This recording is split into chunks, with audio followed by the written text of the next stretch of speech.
En cette nuit joyeuse et sacrée de Noël, Akhbar Bled vous souhaite à tous joyeux Noël à travers le monde. Un Noël qui a d'autres couleurs sous le régime des caporaux, un triste Noël en Algérie. Avant de débattre le sujet, n'oubliez pas de vous abonner à votre chaîne préférée Akhbar Bled et surtout n'oubliez pas de cliquer sur la cloche pour vous permettre de recevoir toutes les notifications à chaque fois qu'il y a du nouveau sur la chaîne. Cliquez sur la cloche. Google va vous envoyer un bip à chaque fois qu'il y a une nouvelle vidéo.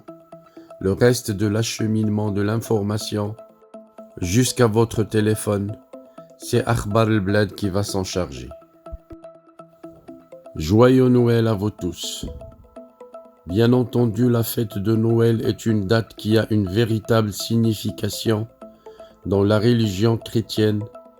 À minuit, il y a tout juste une heure, une messe spéciale a été donnée dans les églises pour célébrer la naissance du Jésus, qui est donc supposé être venu au monde dans la nuit du 24 au 25 décembre. Comme cette nuit, Noël, c'est donc la fête de la Nativité. La communauté chrétienne célèbre cette fête symbolique et réputée dans le monde entier pour ses traits distinctifs très joyeux. Mais en Algérie, la joie des chrétiens est gâchée par une pression religieuse et politique très pénible qui les empêche de vivre en toute liberté leur foi dans leur propre pays. Selon diverses sources officieuses et officielles, l'Algérie compte près de 129 000 chrétiennes et chrétiens.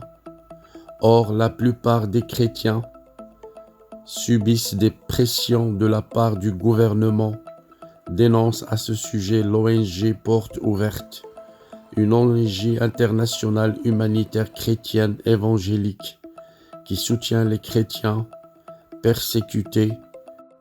Son siège international est situé à Harderwijk, aux Pays-Bas, et ses rapports mondiaux sur la persécution des chrétiens dans le monde sont une référence mondiale qui permettent d'évaluer la liberté religieuse dont jouissent les personnes de confession chrétienne sur tous les continents. Depuis 1993, Porte Ouverte publie chaque année l'Index mondial de persécution des chrétiens, un classement des 50 pays où les chrétiens rencontreraient les plus grandes difficultés en raison de leur religion. En 2020, elle comptait des 20 bureaux dans le monde et concernant les chrétiens algériens, Porte Ouverte estime qu'ils sont limités dans l'exercice de leur foi.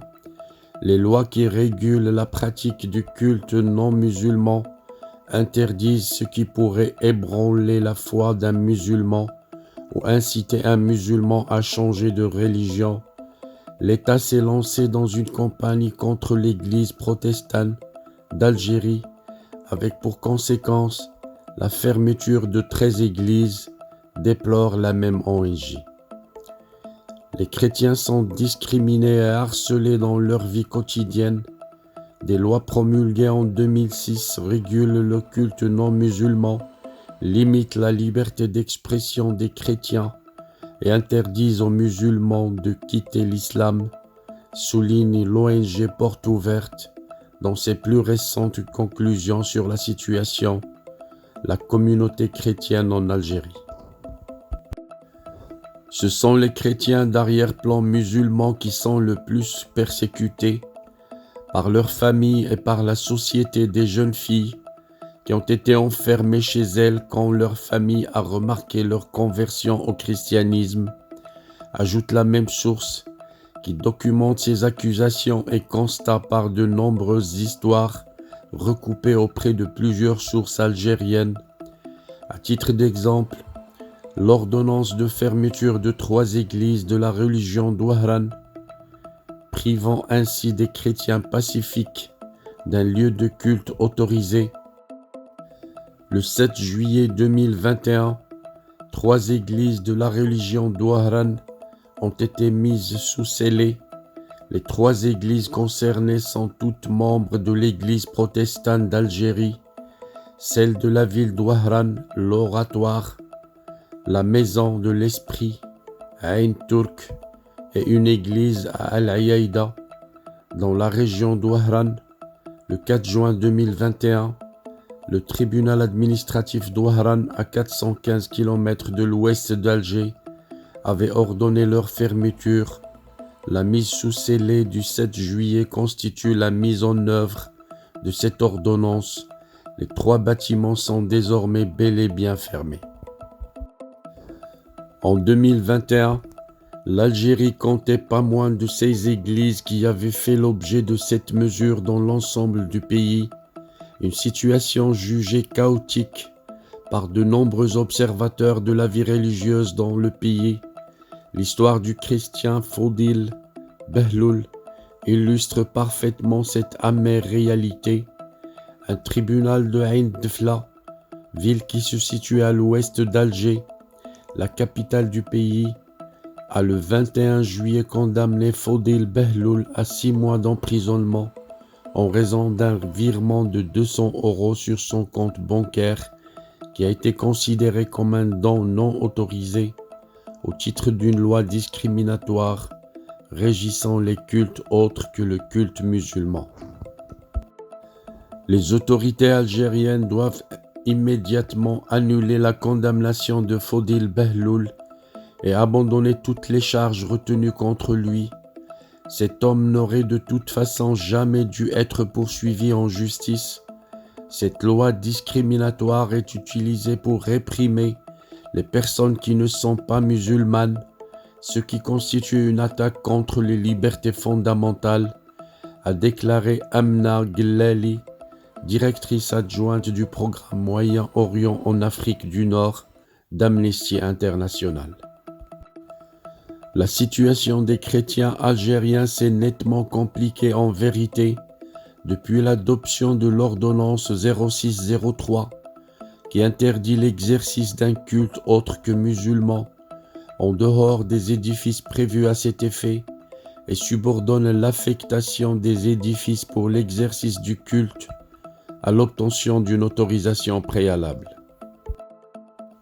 Selon les autorités algériennes, cette ordonnance a été conçue pour appliquer aux non-musulmans les mêmes restrictions que celles imposées aux musulmans. Cependant, le département d'État américain remarque que dans la pratique, cette ordonnance et le code pénal permettent au pouvoir public d'interdire les services religieux non officiels ayant lieu dans des domiciles privés ou en des lieux extérieurs isolés.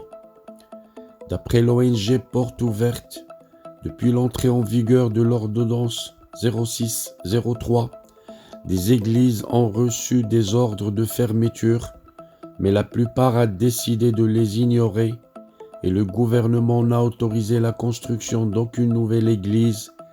Par conséquent, nombre de chrétiens se réunissent les uns chez les autres ou dans des bureaux formant ainsi des églises de maisons illégales. Certains de ces groupes se réunissent ouvertement, d'autres sont obligés de le faire discrètement. En 2010, Karima Diriche Slimani, historienne spécialiste de l'histoire sociale de l'Algérie à la période coloniale, chercheur associé à l'Institut de recherche et d'études sur le monde arabe et musulman, IREMAN, d'Aix-en-Provence, avait analysé brillamment les motivations ayant conduit à l'adoption de cette ordonnance. Pour les autorités, aller à l'encontre de l'unicité de la nation, en étant plus souple en ce qui concerne les conversions, serait un risque social. D'autre part, le gouvernement cherche à endiguer l'expansion des islamistes. Pour ce faire, il intègre certains de leurs positions dans son discours. La politique entamée depuis 2006 cherche à diaboliser les chrétiens. Elle représente un danger pour la liberté de culte dans le pays. Tout a été dit et malheureusement, ces propos sont toujours d'actualité. Voilà donc, en tant que musulman marocain, je souhaite joyeux Noël à tous les chrétiens à travers le monde. Joyeux Noël aussi à tous les chrétiens en Algérie, nos voisins. Et je vous prie d'excuser ma voix qui ne veut pas guérir, mais malgré tout, je me force à m'adresser à vous. Je ne peux m'empêcher de m'adresser à vous. Je ferai tous les efforts qu'il faudrait pour m'adresser à vous. Soyez toujours à l'écoute d'Akhbar el Bled et pardonnez ma voix.